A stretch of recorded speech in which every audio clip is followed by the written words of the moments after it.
भारत हिंदू महासभेच्या वतीनं सध्या इथे आंदोलन सुरू आहे. आपण थेट जाऊया. 500 वर्षापूर्वीच्या मंदिराची स्थापना होऊन त्याच्या ध्वजावरती आपण वृक्षाचं चित्रलेलं आहे. आज आपण अयोध्येला ध्वजारोहण झालं, त्या ध्वजावरती वृक्षाचं चित्र आहे. मग वृक्षाचं महत्व किती असेल आणि प्रभू रामचंद्राच्या पावन स्पर्शाने पवित्र झालेली ही जमीन आहे. याला तपोवन म्हणतात. आणि तपोवनातच तुम्ही जर हे करत असाल तर हे एकदम चुकीचं आहे आणि हे हिंदूंच्या एकदम आतल्या टोकाला भिनलेलं आहे. तुम्ही भावनेची कदर करा. येत्या काळात तुमचं पानिपत होण्यात आम्ही कारणीभूत ठरवू नका, एवढं सांगणं आहे. खरं तर 1800 झाडं या ठिकाणी तोडणार, त्यांच्यावर कुऱ्हाड चालवणार अशी भूमिका प्रशासनाने घेतली आहे. कुंभमेळ्याच्या काही गोष्टींवर देखील त्या ठिकाणी प्रशासनाची नोंद केली जात आहे. नाही, हे सगळं मागच्या वेळेस कुंभमेळा झाला नाही का? मागच्या कुंभमेळ्याच्या दृष्टीने इथं 500 झाडं वाढली असतील. हा निसर्गाचा नियम आहे. जिथं जमीन आहे तिथं वृक्ष उगवणारच, किंवा मनुष्याने वृक्ष लावले असतील. बरोबर आहे का? असं कोणत्या 12 आखाड्यांना वाटतंय की इथं झाडं तोडून आम्ही कुंभमेळा साजरा करू?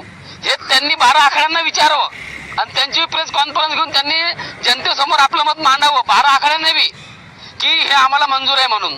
कारण साधू संतांना कदापि हे मंजूर होणारच नाही. खरं तर या ठिकाणी आपण पूजा विधी केलेली आहे, झाडांची पूजा केली आहे. काय द्या हेतू असा आहे की प्रभू श्रीरामचंद्रांच्या पदस्पर्शाने पावन झालेली भूमी आहे ही तपोवन. आणि तपोवन मुळात ज्या वनामध्ये तपस्या केलेली प्रभू श्रीरामचंद्रांनी, तर ते तपोवन आहे. तर ते ऋग्वेदामध्ये अरण्यनी देवीचा असा उल्लेख आहे. आपण झाडाला देव मानतो, हिंदू धर्म आपल्या झाडाला देव मानतो. तर त्यामुळं हे खूप चुकीचं आहे. आम्ही तीव्र निषेध करू त्याचा आणि आम्ही एकदम अंतिम टोकापर्यंत जाऊन निषेध करू.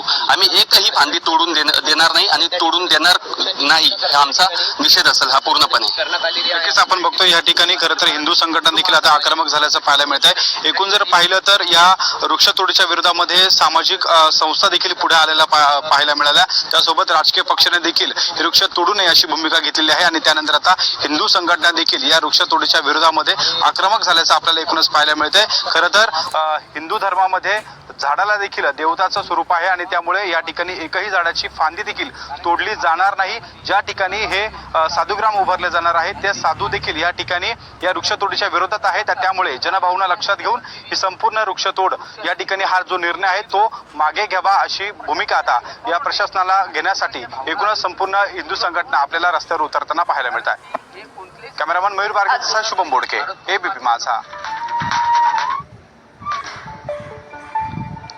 तर शुभम बोडके आमचे प्रतिनिधी आपल्याला थेट नाशिकमधून याविषयीची माहिती देत आहेत. शुभम, आपण बघितलं हिंदू महासभेचं हे आंदोलन आहे. झाडांची पूजा करणं हे हिंदू धर्मामध्ये याची शिकवण दिली जाते असं त्यांचं म्हणणं आहे. काल आपण बघितलं होतं तर सयाजी शिंदे हे देखील या ठिकाणी गेले होते. एकाही झाडाला हात लावू देणार नाही असा निर्धार त्यांनी केला होता. काय नेमकी प्रशासनाकडून या संदर्भातली माहिती मिळू शकली आहे?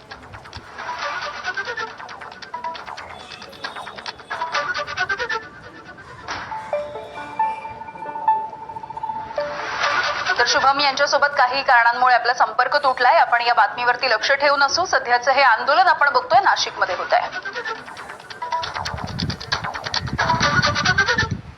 पुढची बातमी बघूया. डोंबिवली पूर्व या ठिकाणच्या कुंभारखानपाडा गणेश घाटावरती शिवसेना आणि भाजपचे कार्यकर्ते हे आमने सामने आलेले बघायला मिळाले. गणेश घाटाच्या उद्घाटनावरून शिवसेना